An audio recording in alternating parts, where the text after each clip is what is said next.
Brain wash স্কুলের পক্ষ থেকে জানাই ইসলামিক শুভেচ্ছা। আসসালামু আলাইকুম ওয়া রাহমাতুল্লাহি ওয়া বারাকাতুহু। আল্লাহ দয়া, শান্তি আর রহমত তোমাদের সবার উপরে বর্ষিত হোক। তো এখন আমরা সরাসরি ক্লাসে চলে যাই, ঠিক আছে? দেখো তো দেয়ারের ব্যবহার, এখানে কি লেখা আছে? দেয়ারের ব্যবহার, THERE, দেয়ারের ব্যবহার। তো দেয়ারের ব্যবহারটা আমরা মানে দেয়ার দিয়ে, এই দেয়ার শব্দটা দিয়ে আমরা কি পরিমাণ বাক্য তৈরি করবো। জব্বারুল, এদিকে খেয়াল করো, তোমরা এদিকে খেয়াল করবো, ঠিক আছে? কেউ অমনোযোগী থাকবে না। দেয়ারের ব্যবহারটা আমরা এখন ক্লিয়ার করব। দেখো দেয়ারের ব্যবহারটা এরকম যে বাক্যের শেষে যদি আছে বোঝায়, মানে কোনো জায়গায় কোনো কিছু আছে, কোনো জায়গায় কোনো কিছু আছে। একটা উদাহরণ দিই, তোমরা বুঝতে পারবা। দেখো যেমন আমাদের গ্রামে একটি মসজিদ আছে। দেখো বাক্যের শেষে কি আছে? দেখো তো আছে, আছে, বাক্যের শেষে আছে। একটু শর্তটা দেখো, বলিলাম যে কোনো জায়গায় কোনো কিছু আছে। কি বলিলাম? একটু দেখো তো আমাদের গ্রামে, গ্রামটা একটা জায়গার নাম। দেখো গ্রামে কোনো কিছু, দেখো একটা মসজিদ আছে, তার মানে কোনো জায়গায় কোনো কিছু আছে বুঝালে সেটা কি? দেয়ারের ব্যাপার, তাই না? তো আরেকটা উদাহরণ দিই, তাহলে বুঝতে পারবা। আচ্ছা একটু দেখো উদাহরণ, যেমন আমাদের গ্রামে একটি কি আছে মনে করো যে, হ্যাঁ স্কুল আছে, স্কুল আছে। দেখো তো এই যে লাস্টে আছে আছে আছে আছে আছে আছে না? তাহলে এটা কি দেয়ারের ব্যবহার না? কোন জায়গায় কোনো কিছু আছে। দেখো দেখো গ্রাম একটা জায়গার নাম, তারপর দেখো স্কুল কোনো কিছু, তাই না? ধরো মনে করো যে আমার বাড়ির 4টা রুম আছে, আমার বাড়ির 4টা রুম আছে। তাহলে বাড়ির কয়টা রুম আছে? বাড়ি একটা জায়গা, আর রুম হচ্ছে কি এই যে ওই জিনিসগুলো, তাই না? ধরো এখানে 10টা বেঞ্চি আছে, এই যে এখানে এটা কি জায়গা না? 10টা বেঞ্চি আছে, এটা কি? তাহলে এই যে দেয়ারের ব্যবহার, তাই না? একটু আমরা যখন সরাসরি ইংরেজি উদাহরণে যাব তখন তোমরা বুঝতে পারবে। দেখো এখন কি, তাহলে এই বাক্যের শেষে আছে থাকলেই, মানে আছে থাকলে, কোনো জায়গায় কোনো কিছু আছে থাকলে আমরা বাক্যটা কি দিয়ে শুরু করবো? দেয়ার। যদি একটা থাকে তাহলে কি দেবো? ইজ। একটা থাকলে ইজ, আর যদি একের অধিক থাকে তাহলে কি দেবো? আর। তাহলে কি দেবো? আর। তো দেখো দেয়ার ইজ মানে আছে। দেয়ার ইজ দিয়ে কি বুঝালাম? আছে। কি আছে বলো দিনি? একটি মসজিদ। এই যে একটি মসজিদ, তাই না? এই যে মাস্কিউ, দেখছো? There is a mosque, there is a mosque, there is a mosque, মানে একটা মসজিদ আছে। বুঝতে পেরেছো বিষয়টা? কোথায় আছে বলো দিনি? আমাদের গ্রামে। এখন তোমরা বলো তো যে আমাদের গ্রামে, যে আমার মানে কি? বলো তো ভিলেজ মানে কি? গ্রাম। তাহলে এটা কি আসলো? আমাদের গ্রাম, তাই না? কিন্তু এখানে আমার আছে কি? দেখো তো একটু আমাদের গ্রামে আছে না? তাহলে কি এটা লিখলে কি হবে? না, হবে না। যখনই এ আসবে, এ তখনই ইন হবে। কি হবে? ইন। এই যে তাহলে দেখো ইন আওয়ার ভিলেজ, তার মানে আমাদের গ্রামে। এখন যদি বলি আচ্ছা বলো তো টেবিলে এ এসছে, তাহলে কি হবে? ইন টেবিল, তাই না? যদি বলা হয় ব্যাগে ইন ব্যাগ। আচ্ছা গ্রামে ইন ভিলেজ, শহরে ইন সিটি। কেন ইন দিলাম? যে এ আসছে। আচ্ছা বলো তো শহর ইংরেজি কি? টাউন। শহর ইংরেজি কি? টাউন। জাব্বারুল, তুমি কি খেয়াল করছো না? তুমি আমার দিকে পরিপূর্ণ খেয়াল করো, এটা রেখে দাও, এগুলা রেখে দাও, দিয়ে আমার দিকে খেয়াল করো। মানে খেয়াল না করলে তুমিও বুঝতে পারবো না, আমিও বুঝাইতে পারবো না, ঠিক আছে? তাহলে একটু দেখো, খেয়াল করো। কোথায় ছিলাম? যে আমাদের গ্রামে, তাই না? এ এসছে। গ্রাম ইংরেজি কি বলো? গ্রাম ইংরেজি ভিলেজ। তাহলে গ্রাম ইংরেজি ভিলেজ, তাহলে গ্রামে ইংরেজিটা কি? ইন ভিলেজ, ঠিক না? In village. এবার বলো শহর ইংরেজি কি? টাউন। তাহলে শহরে ইংরেজি কি? ইন টাউন, ঠিক না? আচ্ছা যদি বলা হয় যে রুম ইংরেজি তো রুম, তাই না? তাহলে রুমে হলে কি হবে? ইন রুম, তাই না? মোবাইল ইংরেজি কি? মোবাইল। তাহলে মোবাইলে তাহলে কি হবে বলো তো? In mobile. তাহলে ইনের ব্যাপারটা ক্লিয়ার। তাহলে এখানে দেখো তো গ্রামে আছে, তার জন্য কিন্তু আমরা দেখো যে আওয়ার ভিলেজ মানে আমাদের গ্রাম, যেহেতু আমাদের গ্রামে আছে তাই ইন আওয়ার ভিলেজ দিচ্ছি, ঠিক আছে? ক্লিয়ার? তাহলে ইন আওয়ার ভিলেজ। দেখো দেয়ার ইজ এ মাস্কিউ, একটা মসজিদ আছে কি? আমাদের গ্রামে, তাই না? ঠিক আছে। এখন যদি বলা হয় যে আমাদের গ্রামে একটা ফিল্ড আছে, ইংরেজি করো দিনি। There is a there is a field in our village. এবার যদি বলা হয় যে আমাদের গ্রামে একটা প্রাইমারি স্কুল আছে, there is a primary school in our village. এবার যদি বলা হয় যে আমাদের গ্রামে একটা ঈদগাহ আছে, বলো there is a one idgah in your village. there is a Eidgah in our village. বুঝতে পারছো তোমরা? এবার ধরো তোমাদের বাড়িতে দেখবা যে আচ্ছা আমরা আর একটু শিখাই, এখানে আমরা ইজ দিয়ে শিখলাম তাই না, এখন একটু আর দিয়ে শিখাই, আর দিয়ে শিখার পরে আমরা বিস্তারিত চলে যাবো। খেয়াল করো, দেখো ধরো এখানে যদি মেলা বোঝায় একের অধিক, এখানে আমার কয়টা বুঝেছে বলো তো? একটা বুঝেছে, তাই কি দিছি ইজ। যদি অধিক বোঝায়, যেমন ধরো যে আমাদের গ্রামে, ঠিক আছে, আমাদের গ্রামে 200 বাড়ি আছে, ঠিক না? 200 বাড়ি, একটু খেয়াল করো যে এটা এখন 200 একের অধিক হয়ে গেছে না? একের অধিক মানে 2 3 4 5 6 7 8 9, অনেক বুঝালে কি আর, অনেক বুঝালে আর। তাহলে এখন 200 বুঝেছে, তাহলে এখন দেখো আছে, তাহলে কি দিয়ে শুরু করবো বাক্যটা? দেয়ার। আর এখানে মেলা আছে, তার জন্য কি দেবো? আর। এখন আর ইজ দিলে হবে না। এখন 200 বাড়ি আছে না, বাড়ি, দেখো 200 বাড়ি, এই দেয়ার আর দিয়ে কি বুঝালো? আছে। দেয়ার আর দিয়ে কি? কয়শো বাড়ি আছে? 200 বাড়ি। দেখো 200 200 homes. আচ্ছা হুম, তাই না? এখন প্রশ্ন হচ্ছে যে হুম আছে না এখানে, যে আচ্ছা বলো তো যে 200 অনেক না? অনেক হলে ইয়েস যোগ করব, কি যোগ করব? ইয়েস, এই যে হোমস। তাহলে দেখো দেয়ার আর 200 হোমস, দেয়ার আর 200 হোমস। 200 বাড়ি আছে, কোথায় আছে? In our village. আমাদের গ্রামে। বলো ইন আওয়ার ভিলেজ। ক্লিয়ার, বুঝতে পেরেছো? আচ্ছা বলো তো এখানে এই যে আওয়ার ভিলেজ দিলাম, ইন আওয়ার ভিলেজ কেন দিলাম? আমাদের গ্রামে আসলে কি দেবো? ইন। আসলে কি? এই প্রিপজিশন আসলে ইন, ঠিক আছে? ক্লিয়ার? আচ্ছা এখন আমরা ধরে যাই তোমাদেরকে, বলো তো যে আমাদের গ্রামে 500 মানুষ আছে। there are 5 men in our village. এই তো সুন্দর, দেখো দেয়ার আর 500 পিপল, তাই না? In our village. ভিলেজ। সুন্দর। এবার বলো তো যে আমাদের গ্রামে 5টা পুকুর আছে, 5টা পুকুর। There are 5 ponds in our village. Ponds, কি হবে? Ponds. কেন পন্ডস হলো? মেলা আছে বলে এর যোগ করেছি, ঠিক না? আর কেন হলো? মেলা আছে। ক্লিয়ার তো? আচ্ছা এবার বলো তো যে আমাদের স্কুলে 10 জন টিচার আছে, 10 জন টিচার আছে, বলো তো? There are 10 teachers in your school. There are 10 teachers. হ্যাঁ বলো, there are 10 teachers in your school. teachers in our school. বুঝতে পারছো সবাই? এখন বলো যে আমাদের স্কুলে 4টা ম্যাডাম আছে। There are 4 madams in your school. There are 4 madams, তাই না? ওই যে তোমরা এস যোগ করতে খুব ভালো পারো না, ওই এসটা যোগ করে দিবা, ঠিক আছে? কোন সময় যোগ করবো? মেলা বুঝাইলে, ঠিক আছে তো? এখন বলো আচ্ছা দেখি একটু তোমাদের বাড়িতে অনেকের অনেক কিছু আছে না, যেমন কারো বাড়ি গরু আছে, ছাগল আছে। ধরো তোমাদের বাড়িতে 2টা ছাগল আছে, ঠিক আছে?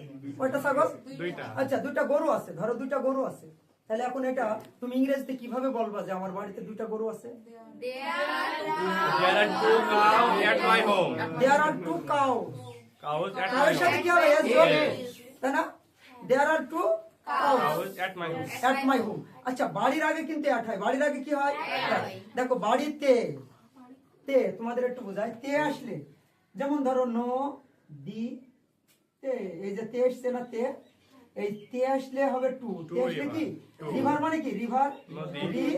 রিভার মানে কিন্তু নদী, তাই না? এই দেখো এখন আছে নদীতে, তাহলে কি হবে? To river, to river. এবার একটু খেয়াল করো বাড়িতে, দেখো তো বাড়ি তে, এটাতেও কিন্তু তে, এই শুধু বাড়ির ক্ষেত্রে, বাড়ির ক্ষেত্রে তোমরা অ্যাড ব্যবহার করবা। কি ব্যবহার করবা? হোম মানে কি? বাড়ি না? তাহলে এখানে অ্যাট হোম, ঠিক আছে? আর বাকি তে দেখলেই টু, বাকি তে দেখলেই টু। অনেক জায়গাতে অ্যাড হবে, কিন্তু তোমরা এখন শিখছো সব জায়গায় টু দাও, কোনো সমস্যা নেই। শুধু বাড়ির ক্ষেত্রে টু, এটা তোমরা জানো অ্যাড ব্যবহার করতে হয়, অ্যাড দিবা, ঠিক আছে? ক্লিয়ার? এখন আসো আমরা তোমাদেরকে আর টু শিখাই। এবার বোঝো তো যে আমার, হ্যাঁ দেখো আমার দেশে, ঠিক আছে, আমার দেশে 64টি জেলা আছে। কয়টা জেলা আছে? 64টি জেলা আছে। এখন দেখো, এই যে দেখো, আমার দেশে 64টি জেলা আছে। এই যে আছে, দেখেছো? আছে দেখলে কি দিয়ে শুরু হয়ে যাবে? দেয়ার, ঠিক আছে, দেয়ার। মেলা দেখলে কি হবে? এখানে 64 মেলা না, তাহলে কি দেবো? আর, ঠিক আছে। তাহলে দেখো, দেয়ার আর শুরু হয়ে গেল। দেয়ার আর দি কি বুঝালাম? আছে। দেয়ার আর দি কি? আছে। কি আছে? 64 64টি districts. জেলা, 64 ডিস্ট্রিক্টস। এস যোগ হবে Districts. 64 ডিস্ট্রিক্টস, তাই না? এস যোগ হবে, ঠিক আছে। তাহলে দেখো 64, এই যে 64 ডিস্ট্রিক্ট, এস যোগ করে দিবা, ঠিক আছে, ক্লিয়ার? তাহলে দেখো, দেয়ার আর 64 ডিস্ট্রিক্টস হয়েছে। In your তাহলে কোথায় আছে বলো তো এটা? আমার দেশে, আমার দেশে। আমার দেশ ইংরেজি কি? আমার দেশ, my country. my country. Country, তাই না? My country. দেখো তো, আমার দেশ ইংরেজি কি? My country. কিন্তু আছে আমার দেশে, এই যে এক আর প্রিপজিশন, In তাহলে my কি হবে? country. গুড, ঠিক আছে না? এখন বলো, আমাদের বাংলাদেশে 64টা জেলা আছে। আমাদের বাংলাদেশে, এখন আমাদের বলেছে, আমার বলিনি কিন্তু, হ্যাঁ, আমাদের বাংলাদেশে There 64টা are জেলা আছে। 64 districts in your village. Country. There are 64 districts In your In our country. Country. আচ্ছা মামন, তুমি এখানে বসো, ডিস্টার্ব করবো না, হ্যাঁ, এখানে বসো, তাড়াতাড়ি বসো। আচ্ছা, ঠিক আছে, খেয়াল করো। তাহলে পরে দেয়ার আর বলো, There are আমাদের দেশে 64 districts in your country. In our country, আমাদের দেশে 64টা জেলা আছে। বলো, বাংলাদেশে 4টা বড় নদী আছে। বাংলাদেশে 4টা বড় নদী আছে, বুঝেছে? There are 4 big rivers in your Bangladesh. আচ্ছা, ঠিক আছে, আমরা যতদূর বুঝলাম আবার আগামীকাল কি বুঝবো, ঠিক আছে। তবে এখন তোমরা কতটুকু বুঝলা সেটা আমরা একটু ট্রাই করবো, ঠিক আছে। খেয়াল করো, এখন তোমাদেরকে আমরা যে দেয়ারের ব্যবহারটা শিখালাম, এই দেয়ারের ব্যবহারটা তোমরা কেমন শিখলা সেটা কিন্তু আমরা এখন, মানে আমি বিশেষ করি তোমাদেরকে এখন চেক করব তোমরা শিখতে পেরেছো কিনা, তোমরা কতটুকু শিখতে পেরেছো, কতটুকু আমি শিখাইতে পারলাম সেটার বেনিফিটটা একটু পেতে চাই। তো এখন আমরা মোটামুটি শুরু করি। কাকে দিয়ে শুরু করি?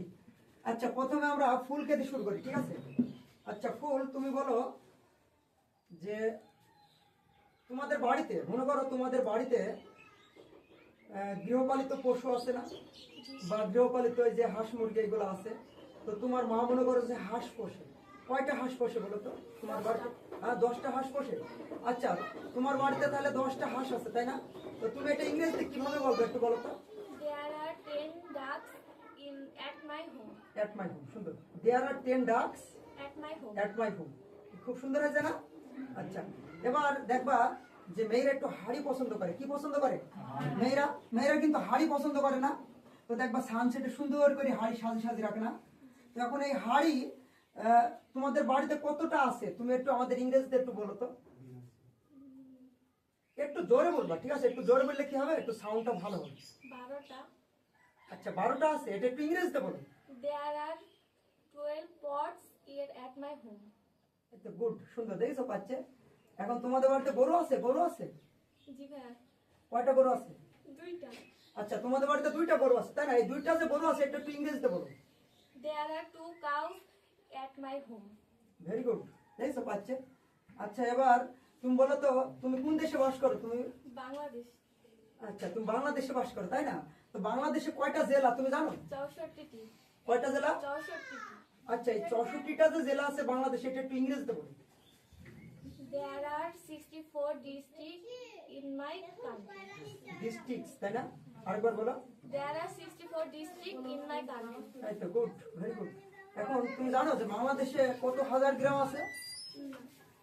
বাংলাদেশে 68,000 গ্রাম আছে, তাই না? একটু কম বেশি হতে পারে। তো 68,000 গ্রাম আছে। তো বাংলাদেশে যে 68,000 গ্রাম আছে এটা তুমি একটু ইংরেজিতে বলো তো। There are বলো। 68. আচ্ছা, দেয়ার আর 68 নাকি? হ্যাঁ, দেয়ার আর 68,000। বলো, আরেকবার বলো। There are 68,000 villages in my country. In my country. তো সুন্দর হচ্ছে। আসলে তোমরা একটু লজ্জা পাচ্ছ, তাই না? সমস্যা নাই। আচ্ছা, ঠিক আছে, তুমি বসো, তুমি খুব ভালো পেরেছো। এবার আমরা ধরবো, কাকে ধরবো? আচ্ছা ঠিক আছে, এবার তুমি বলো, মায়া বলো, স্ট্যান্ড আপ। আচ্ছা মায়া, তুমি বলো যে তোমাদের গ্রামে মনে করো একটা তো মসজিদ আছে, তাই না? এটা থাকার কথা। তো তোমাদের গ্রামে যে একটা মসজিদ আছে, এটা তুমি কাউকে ইংরেজিতে বললে এটা কিভাবে বলবে একটু বলো তো। There is a mosque of our village. আরেকবার বলো। There is a mosque of our village. আচ্ছা সুন্দর, ঠিক আছে। আচ্ছা তোমাদের গ্রামে মনে করো একটা একটা আছে না, ঈদগাহ, এইটা একটা ঈদগাহ আছে, এটা তুমি কিভাবে বলবো? There is a idgah in our village. In all village. আচ্ছা তোমাদের গ্রামে সম্ভবত 1-150 বাড়ি হবে, ছোট পাড়া, তাই না? তো মনে করো 150 বাড়ি আছে, তো এটা তুমি ইংরেজিতে কিভাবে বলবো? There are 150 houses in our village. 50 house, yes জগৎ, 150 houses in our village. In our village. সুন্দর, ঠিক আছে, খুব সুন্দর হয়েছে। ঠিক আছে, তোমাকে আর একটা ধরি নাকি? ধরবো তোমাকে, আর একটা ধরবো। আচ্ছা তোমাদের বাড়িতে কি আছে বলো তো? তোমাদের বাড়িতে টিউবওয়েল আছে? জি ভাইয়া। তো তোমাদের বাড়িতে মনে করো টিউবওয়েল আছে, এই টিউবওয়েল যে আছে এটা তুমি কিভাবে বুঝাবে একটু There বুঝাও is তো। a tubewell at my home. There is a tubewell at my home. আচ্ছা সুন্দর, বসো। ঠিক আছে, এবার আমরা কাকে ধরবো? এবার ধরি শারমিনের টোটো, শারমিন। ঠিক আছে শারমিন, তুমি বলো তোমাদের স্কুলে মনে করো তুমি কোন স্কুলে পড়ো? সুবিদপুর মাধ্যমিক বিদ্যালয়। আচ্ছা ঠিক আছে, তুমি সুবিদপুর মাধ্যমিক বিদ্যালয়ে পড়ো। তো এখন মনে করো তোমার স্কুলে তো শিক্ষক আছে, কয়জন শিক্ষক আছে তোমার স্কুলে? 10 জন। 10 জন শিক্ষক আছে না তারও বেশি? তারও বেশি থাকতে পারে। আচ্ছা 10 জন ধরলাম যে তোমার স্কুলে 10 জন টিচার আছে, তো তুমি এটা কিভাবে বলবে একটু ইংরেজিতে বলো তো। There are 10 teachers in our school. There are 10 teachers, তাই না? এস যোগ হবে, তাই না? আরেকবার বলো। There are 10 teachers in my school. হ্যাঁ, In our school. In our school, in my school, সমস্যা নেই। আচ্ছা তোমাদের স্কুলে মনে করো আম গাছ আছে, আমি দেখেছি, হ্যাঁ। তো তোমাদের স্কুলে 3-4টা আম গাছ আছে না? ধরো 5টা আম গাছ আছে, তো তোমার এই 5টা আম গাছ যে তোমাদের স্কুলে আছে, এইটা একটু ইংরেজিতে বলো তো। There are 5 mango trees in our school. হ্যাঁ, দেয়ার আর 5 ম্যাঙ্গো ট্রিজ, তাই না? হ্যাঁ, আরেকবার বলো। There are 5 mango trees in my school. In my school, সুন্দর। এবার তুমি বলো যে তোমাদের স্কুলে তো অবশ্যই একটা লাইব্রেরি থাকার কথা নাকি? তো এই লাইব্রেরিটা যে আছে একটু ইংরেজিতে বলো তো। There is a library in my school. In my school, সুন্দর। আচ্ছা এখন তোমাদের মনে করো স্কুলে তোমাদের স্কুলে কিছু রুম আছে না? হল রুম আছে পড়ার জন্য। তো তোমাদের স্কুলে কতটা রুম আছে তোমার জানা আছে? আচ্ছা তোমাদের স্কুলে মনে করো 10টা রুম আছে। কয়টা রুম? 10টা রুম আছে। এখন এই 10টা রুম আছে এটা একটু ইংরেজিতে বলো। There are 10 rooms in my school. হ্যাঁ, রুমের সাথে কি যোগ হবে? Rooms. কেন? অনেক আছে তাই। অনেক আছে, তাহলে আরেকবার বলো। There are 10 rooms in my school. In my school, সুন্দর পাচ্ছে, তাই না? খুব সুন্দর পাচ্ছে। আচ্ছা তোমাকে আরে একটা ধরবো, শেষ বাক্য, ঠিক আছে? এখন সেটা হচ্ছে তোমাদের বাড়িতে যা যা আছে তুমি সবগুলা বলবা, একটু আমাদের শোনাবা ইংরেজিতে, ঠিক আছে? এখন তুমি এটা হাতে ধরো। আচ্ছা ওরকম করলে হবে না, তুমি ধরো, আমি বাংলা বলে দিচ্ছি না। আচ্ছা বলো, তোমাদের মনে করো গরু আছে, ছাগল আছে, ঠিক আছে? তোমাদের মুরগি আছে, তোমাদের একটা গাড়ি থাকতে পারে, তো এইগুলো সব বলো তো একটু। There are 1 goat and 1 cow and 1 cow বলবা, অনেক জায়গায় a cow and a goat and a hen at my home. এত সুন্দর। আচ্ছা ঠিক আছে, তুমি বসো। তুমি একটু মানে নার্ভাস ফিল করছো, ঠিক আছে? আমি বুঝতে পেরেছি, হ্যাঁ একটু। এবার কি বলবো, মামুন বলবা? মামুন ওটো। আচ্ছা মামুন, তুমি তোমাদের বাড়িতে যা যা আছে, ঠিক আছে, সবগুলো একটু ইংরেজিতে বলো। তো মনে করো তোমাদের বাড়িতে হয়তো গরু আছে, কয়টা গরু আছে? 4টা। তুমি তো বড় লোক, 4টা গরু মানে বড় লোক না? 4টা গরু মানে মনে করো 6 লাখ কমসে কম, নাকি? তো ঠিক আছে, নাও তোমার বাড়িতে যে 4টা গরু আছে একটু ইংরেজিতে আমাদেরকে শোনাবো। একটু এইদিকে তোমার একটু অ্যাঙ্গেল হও, হ্যাঁ বলো। There are 4 cows at my home. এই তো সুন্দর, ঠিক আছে, কথা স্পষ্ট করে বুঝতে হবে। There are 4 আচ্ছা cows. বলো তো এবার তোমাদের বাড়িতে মনে করো, আচ্ছা তুমি একটু দেশে আসো, মনে করো তোমাদের দেশে 4টা বড় নদী আছে, যে কর্ণফুলী, মেঘনা, যমুনা, তারপর আর কি গো? পদ্মা, মেঘনা, যমুনা, কর্ণফুলী, এরকম বড় বড় কয়েকটা নদী আছে না? তো তুমি 4টি যে নদী আছে এইটা একটু ইংরেজিতে বলো তো। There are 4 big river in your country. In our country, In our country. মানে আমাদের দেশে একটা নদী আছে। নদী